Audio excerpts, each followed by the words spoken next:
Hodi hasai liutang capacidade Serviço Polícia Nacional Timor-Leste niang, Embaixada Sina e Timor-Leste para futuro se for apoio equipamento no formação.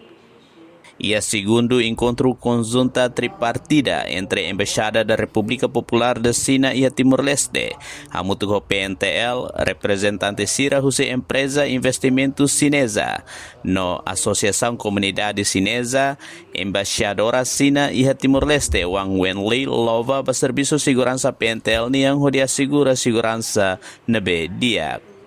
Iha encontro na Embaixada Sina promessa ona atu haruka membro PNTL Sira batreina iha Sina. Além de Embaixadora Wen Limos informa kata governo Sina se apoia Timor-Leste hodi hari hospital bas civil veterano no militar, inclui construir jardim iha tasi ibung kapital di Liniang. Evangelistu Meilana, Leonito Fatima, VIP TV.